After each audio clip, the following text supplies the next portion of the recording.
Hello everyone, welcome to my YouTube channel. Last कुछ video से हम पढ़ रहे हैं आपके पास NCERT book class 12 chapter 11 three dimensional geometry 3V में ज्यामिति। इससे प्रीवियस कुछ वीडियो में मैंने आपको इक्वेशन ऑफ लाइन के बारे में बताया और उससे पहले लाइन के direction ratios, direction angles, direction cosines, उनके बीच का रिलेशन क्या होता है उसके बारे में एक्सप्लेन किया। आज की इस वीडियो में हम पढ़ेंगे आपके पास इक्वेशन ऑफ लाइन, जिसका सेकंड फॉर्म हम पढ़ते हैं। इसे कहते हैं आपके पास 2 पॉइंट फॉर्म। आपको याद हो तो क्लास 11th में हमारे पास भी 2 पॉइंट फॉर्म है, पर वो 11th में जो हमने इक्वेशन ऑफ लाइन निकाली है वो आपके पास 2 डायमेंशनल में है और यहाँ पर हम पढ़ रहे हैं 3 डायमेंशनल। अब इसका नाम 2 पॉइंट फॉर्म इसलिए भी कहते हैं हमको क्योंकि हमारे पास इस टाइम पे गिवन होगा रिक्वायर्ड लाइन में 2 पॉइंट्स आपके पास। ठीक, तो मैंने मान लिया मुझे इस लाइन का इक्वेशन निकालना है।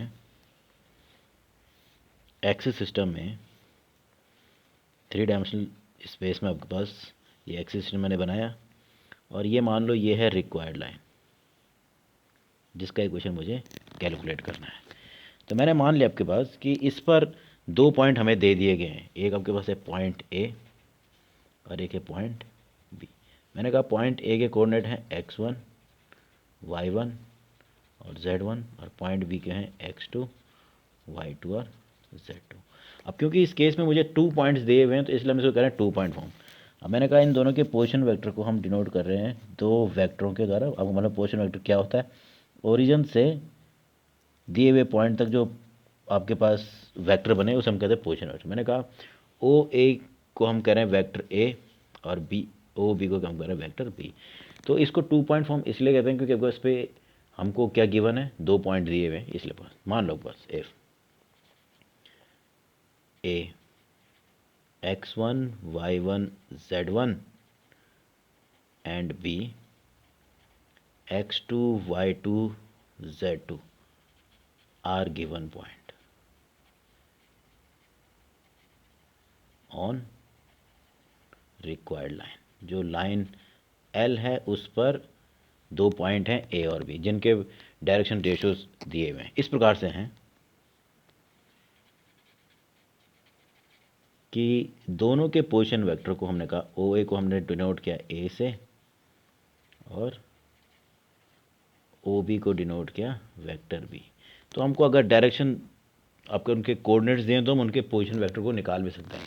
चाहे तो आप लिखना चाहो तो आप लिख सकते हो कि आपके पास सीधे सीधे अगर मैं कहूँ वेक्टर ए क्या होगा तो सिंपल, क्योंकि कोऑर्डिनेट दिए हैं तो उस हिसाब से हो जाएगा x1i plus y1j plus z1k और बी वेक्टर हो जाएगा x2i plus y2j plus z2k। तो 2 पॉइंट हमको दिए हुए हैं तो इसके आधार पर पास मैंने कहा उनके पोजीशन वेक्टर ए और बी है।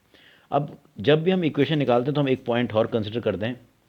तो मैंने मान लिया वही इमेजिनरी पॉइंट जो इससे पहले भी हमने पढ़ा था, पी पॉइंट आपके पास इमेजिनरी पॉइंट है। ये any point on the line के द्वारा होता है, रिप्रेजेंट किया जाता है। ये है पी पॉइंट जिसके कोऑर्डिनेट हैं एक्स, वाई और जेड और उसका पोजीशन वेक्टर जो है ओ पी उसको हम हमेशा डिनोट करेंगे वेक्टर आर के द्वारा। तो देखिए आपके पास, तो मैंने मान लिया कि पी कोई पॉइंट है लाइन पर, लेट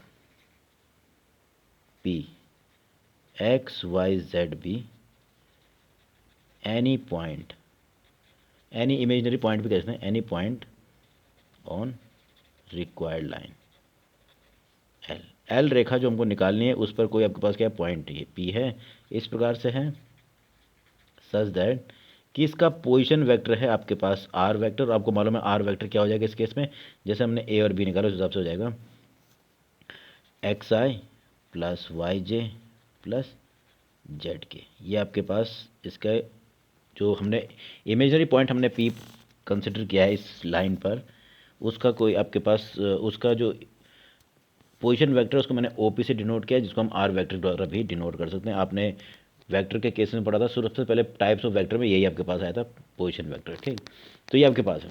तो कहने का अर्थ है दो दिए हुए थे पॉइंट लाइन पर और मुझे एक पॉइंट अपनी तरफ से कंसिडर कर दिया, तो कुल मिला के 3 पॉइंट मिल गए हैं लाइन पर। तो 3 पॉइंट जो हैं वो है ए बी और पी, ये दोनों दिए हुए थे और ये हमने अपनी तरफ से कंसिडर किया इक्वेशन निकालने के लिए। अब इन 3 पॉइंटों की मदद से मैं 2 वेक्टर बना रहा हूँ जो कि को इनिशियल वेक्टर हैं। मैंने कहा ए पी वैक्टर और ए बी वैक्टर। अगर मैं पूछूं आपके पास कि ए पी वैक्टर क्या है, तो आपके पास सिंपल मालूम है, ओ पी माइनस ओ ए।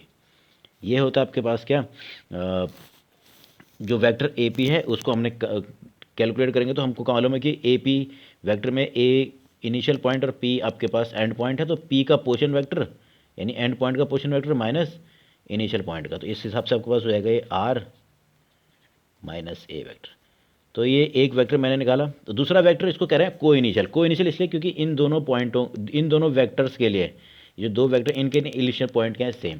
तो मैंने ए बी वेक्टर निकाला और फिर मैं निकाल रहा हूँ ए बी, ये भी हो जाएगा ओ बी माइनस ओ ए, तो ये भी हो जाएगा बी माइनस ए।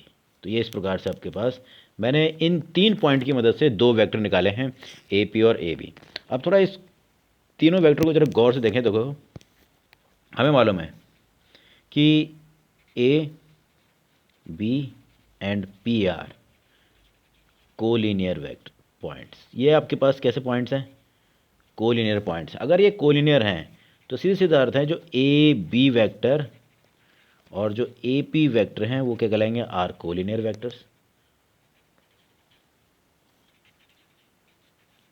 सिंपल सा कॉन्सेप्ट है। अगर ये तीनों कोलिनियर पॉइंट्स हैं तो इनसे बनने वाला वेक्टर जो ये है आपके पास ए बी और ए पी, ये जो 2 वेक्टर हैं, यानी ये भी आपके पास लाइन पर आने हैं। लाइन पे आने का मतलब क्या, आपके पास लाइन का अर्थ आपके पास लाइन पे आने का मतलब ये दोनों जो वेक्टर होंगे ए पी और ए पी भी, ये दोनों भी क्या होंगे, कोलिनियर वेक्टर्स भी हैं। तो कोलिनियर वेक्टर का जो गुण है उसके अनुसार देखिए, by property of collinear vectors.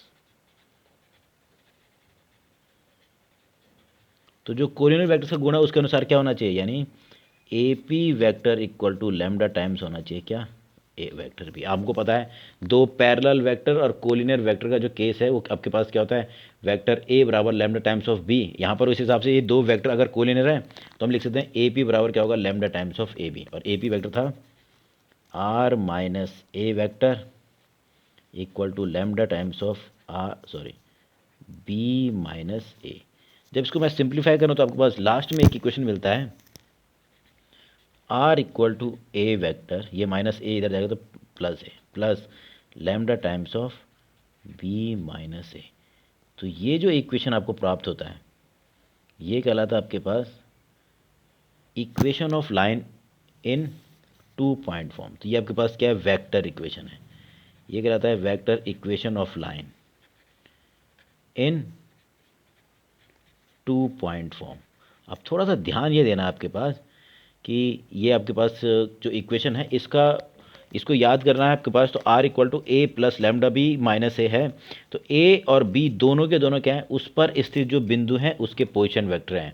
और आपको मालूम है r कोई इमेजिनरी पॉइंट हम अपनी तरफ से लेते हैं, तो ये जिसका इक्वेशन निकालने में बहुत ज़्यादा यूज़फुल है। तो आपके पास मिल रहा है जब 2 पॉइंट दिए हैं a और b तो उनके पोजीशन वेक्टर भी हम निकाल सकते हैं, वो हो गए स्मॉल a स्मॉल b। तो उस हिसाब से इक्वेशन ऑफ लाइन हो जाएगा r equal to A plus lambda B minus A. तो ये था आपके पास vector equation of line in 2 point form. तो ये आपके पास आ गया वेक्टर इक्वेशन। अब इससे हम निकालेंगे कार्टेशियन इक्वेशन। बस उसके लिए हमको ए बी और जो आर वेक्टर वो हमको पता होना चाहिए आपके पास। देखिए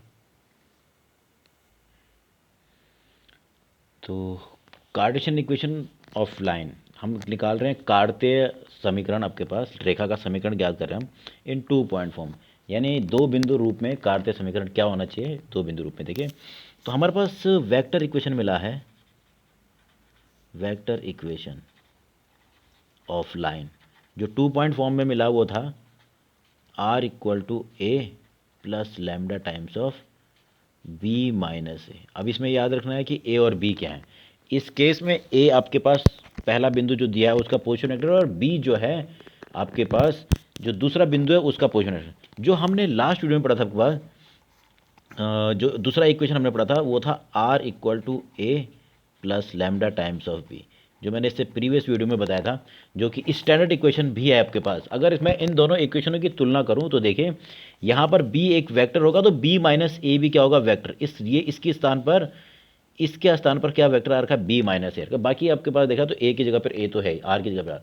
तो यहाँ पर क्या है, इस केस में ये समांतर सदिश होता है बी, और यहाँ पर इस केस में जो बी वेक्टर है वो दूसरा जो बिंदु दिया है उसका ऐसी सदिश है। ठीक, तो कन्फ्यूज़ नहीं होना है आपके पास। तो ये आपके पास है इक्वेशन, जिसकी बात हम कर रहे हैं वो हमने ये पढ़ा है, और जो हमने प्रीवियस वीडियो में पढ़ा था equation of line in vector form, ये आपके पास। ज़्यादातर जब इक्वेशन ऑफ लाइन की बात करते हैं तो इसका यूज़ करते हैं, पर अगर दो बिंदु दिए हैं तो हम इसका यूज़ करने वाले हैं। ठीक, तो इस केस में बी हो गया जो दूसरा पॉइंट दिया हुआ है लाइन पर, उसका पोजीशन वेक्टर। अब मैं चाहता हूँ कि इस वेक्टर इक्वेशन को हम कार्टेशियन इक्वेशन में चेंज करें।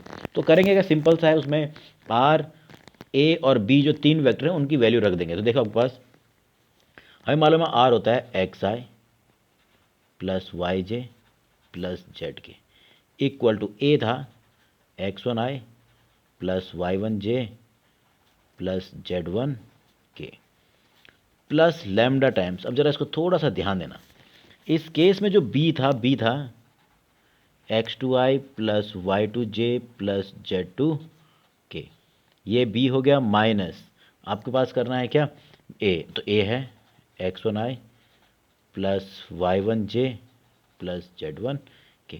तो मैंने क्या किया, ए बी और आर की वैल्यू इसमें रख दी।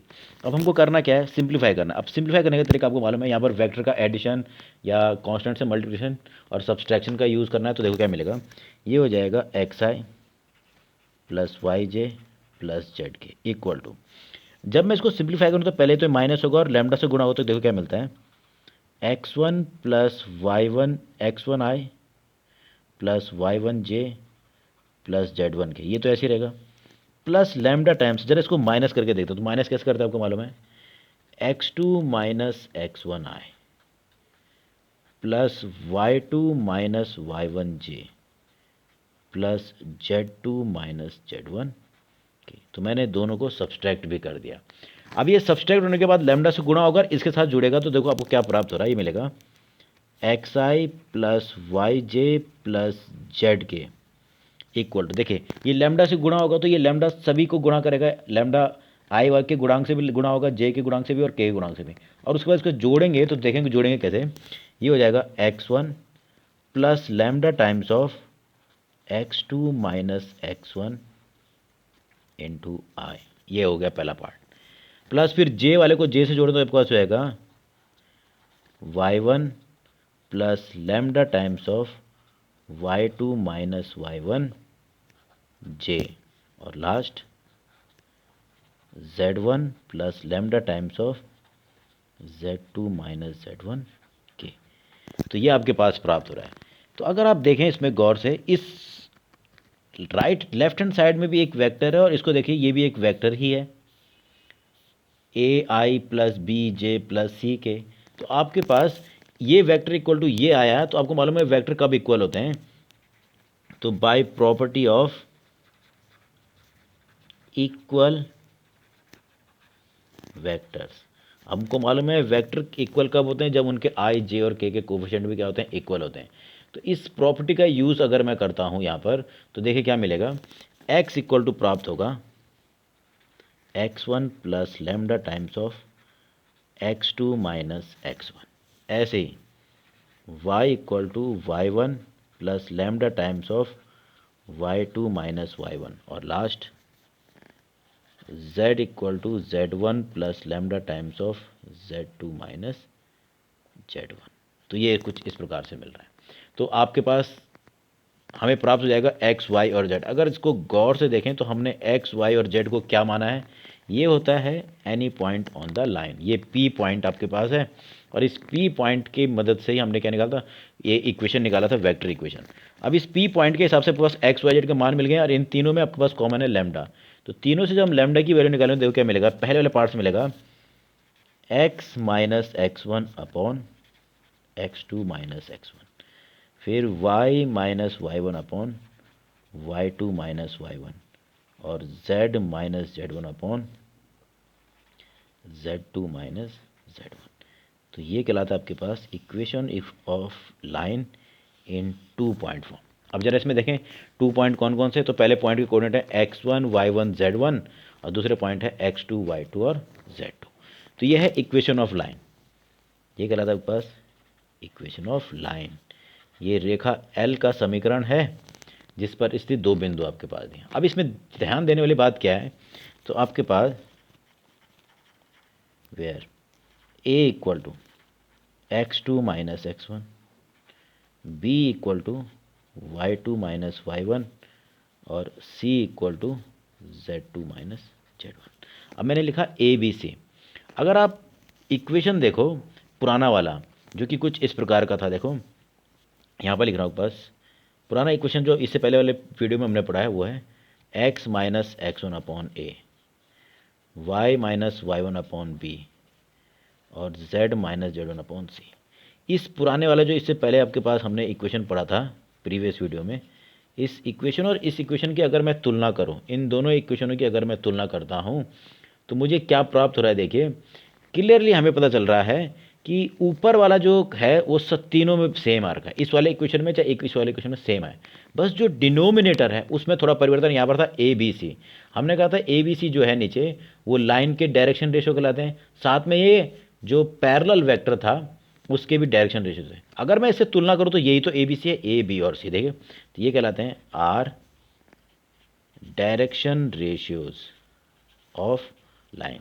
तो इस केस में भी ये डायरेक्शन रेशियो ऑफ लाइन है। और थोड़ा सा अगर आपको वेक्टर अलजेब्रा याद हो तो उस केस में आपने पढ़ा था एक टॉपिक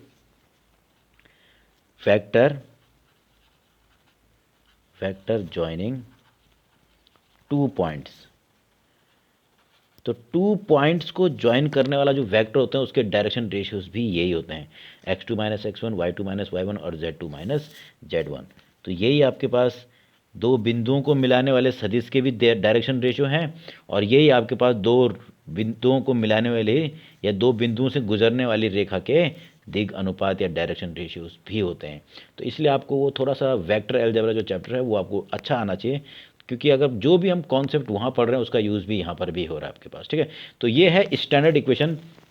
ज़्यादातर जब लाइन को ड्रॉ करते हैं 3 डायमेंशन में तो इस प्रकार से डिनोट करते हैं। अगर आप इसको कैलकुलेट करोगे x2 minus X one, y2 minus y1, z2 minus z, तो वो भी एक कोई कांस्टेंट ही मिलने वाले, वो ए बी सी के रूप में मिल जाएंगे।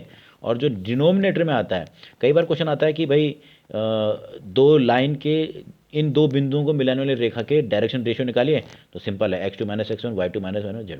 अगर दो पॉइंट को मिलाने वाले वेक्टर के डायरेक्शन रेशियो निकालने के लिए कहेंगे तब भी फॉर्मूला यही लगता है x2 minus X one, y2 minus 1 और z2 minus z1।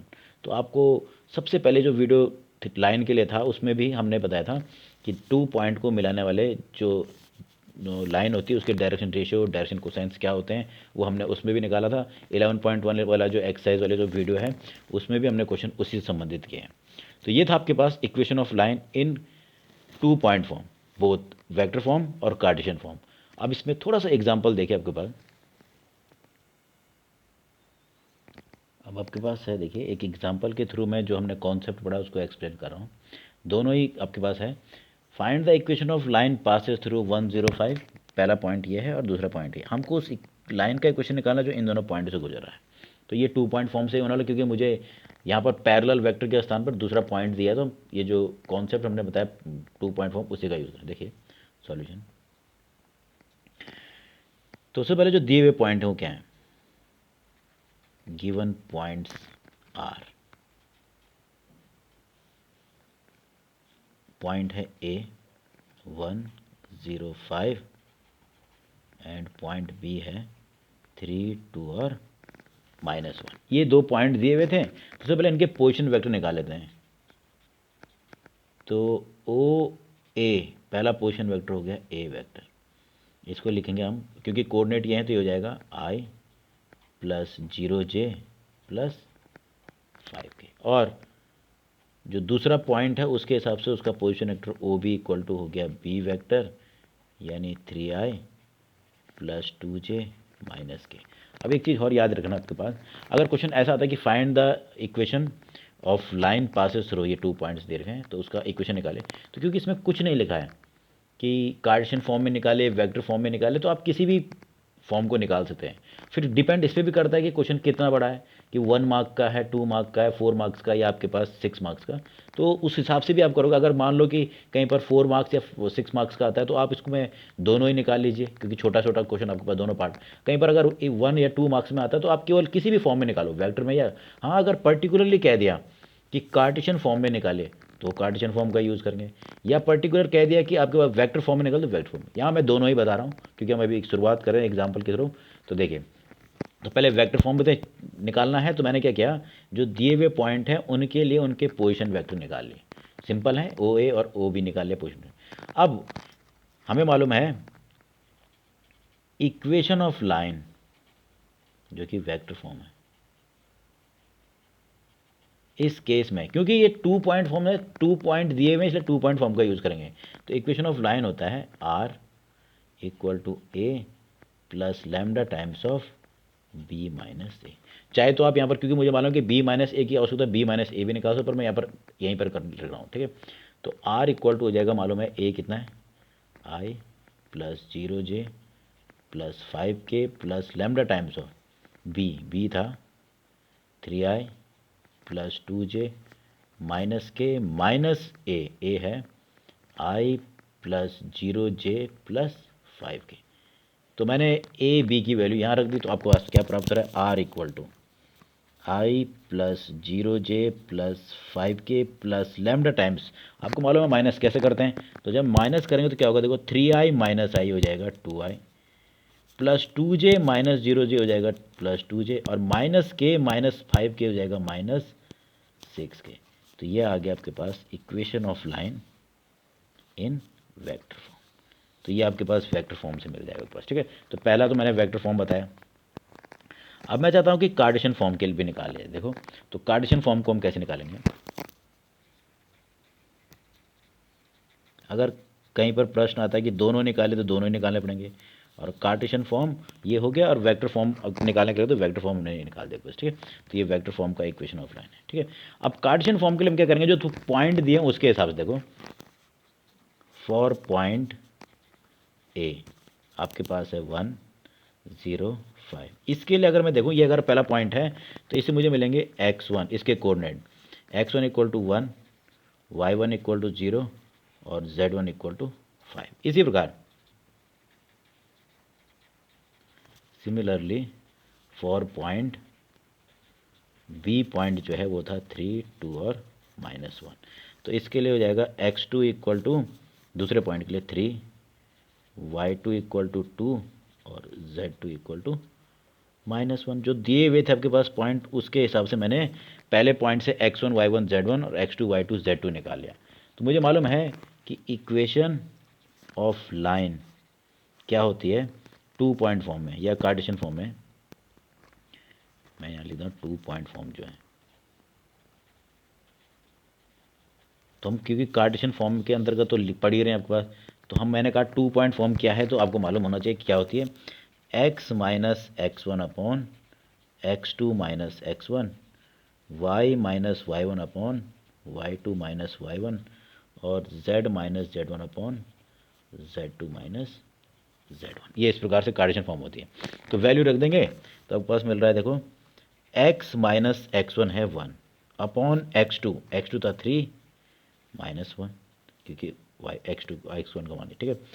y minus y1 है 0 अपॉन 2 माइनस 0, क्योंकि y2 ये हो गया और y1 ये, ठीक। इसी प्रकार से z माइनस z1 है 5 अपॉन z2, और z2 है -1 -5। तो इस प्रकार से आपके पास इक्वेशन मिल जाएगा x minus 1 upon 2, y upon 2 और लास्ट आपके पास है z माइनस 5 अपॉन -6। तो यह है equation of line in 2 point form से हमने इसका इक्वेशन निकाले। अब क्वेश्चन किस किस प्रकार से आता है, कई बार आता है कि डायरेक्शन रेशियोज निकालिए, इसके इन दोनों को मिलाने वाली रेखा के डायरेक्शन रेशियो। तो ऐसा नहीं कि आपने ये कार्टेशियन फॉर्म में चेंज किया तब जाके निकालना है, तो आपको ये भी याद रखना है कि डायरेक्शन रेशियोज क्या होते हैं लाइन के। तो ये याद रखना, a equal to x2 minus x1, जो कि आपने निकाला है कितना है 2, b इक्वल टू होता है y2 minus y1 equal to 2 और c equal to Z2 minus Z1 equal to -6। तो ये आपके पास डायरेक्शन रेशियोज मिल गए। तो डायरेक्शन रेशियो मिल जाए तो आपको डायरेक्शन कोसाइंस पूछें तो वो भी आप निकाल सकते हैं। और आगे जाके इनका यूज़ होता है एंगल निकालने के लिए कि एंगल बिटवीन टू लाइंस कैसे निकाला जाएगा आपके पास, ठीक है। तो वो मैं आपको नेक्स्ट वीडियो में बताऊंगा। तो हमारे पास दो फॉर्म आ गए हैं इक्वेशन ऑफ लाइन, यही दो फॉर्म हमको क्लास 12th के लिए प्रिपेयर करने हैं। पहला फॉर्म है जब आपके पास एक पॉइंट और पैरेलल वेक्टर दिया हो, तो आपको मैंने बताया पहले फॉर्म वेक्टर फॉर्म में है r equal to A plus lambda B, ठीक। और कार्टेशियन फॉर्म में क्या था, x minus x1 upon A, y minus y1 upon B equal to z minus z1 upon C. तो ये पहला फॉर्म है उसका, पहला ये वेक्टर फॉर्म, ये दूसरा आपके पास कार्टेशियन फॉर्म कहलाता है। और ऐसे ही ये आपके पास यहाँ पर जो 2 पॉइंट फॉर्म है उसका वेक्टर फॉर्म ये है और कार्टेशियन फॉर्म ये। आपको दोनों ही आने चाहिए। अगर कहीं पर क्वेश्चन किस प्रकार से आएगा कि अगर 2 पॉइंट दें तब तो पर्टिकुलरली इसी का यूज़ करना है, पर कई बार क्या होता है 2 पॉइंट ना दे के पैरेलल वेक्टर दे दिया जाए या पैरेलल लाइन दे दी जाए, तो उस टाइम पर क्या किया जाएगा, वो आपको कुछ टाइम पर दूसरा फॉर्म का यूज़ है। जब भी पर्टिकुलरली 2 बिंदु दिए होंगे तो हमें हमेशा 2 पॉइंट फॉर्म का यूज़ करना है। अब एक चीज़ और आता है कि हमको ये वेक्टर फॉर्म से कार्टेशियन फॉर्म निकालना भी आना चाहिए या कार्टेशियन फॉर्म से वेक्टर फॉर्म को निकालना आना चाहिए। देखो सिंपल सा है, अगर कार्टेशियन फॉर्म दिया है, ये इस फॉर्म में दिया है और कहते हैं कि वेक्टर फॉर्म में निकालिए, तो सिंपल है, आप क्या करो, अगर इस फॉर्म में दिया तो आप उससे x1 y1 z1 और x2 y2 z2 निकालिए, तो आपके पास इजीली आपके पास क्या मिल जाएगा। या फिर कंपेयर कर लीजिए, तो आप इजीली हम क्या कर सकते हैं, उसको वेक्टर फॉर्म में चेंज कर सकते हैं आपके पास, ठीक। तो ये था आपके पास 2 point form equation of line का। नेक्स्ट वीडियो में हम पढ़ेंगे आपके पास एंगल बिटवीन टू लाइन्स।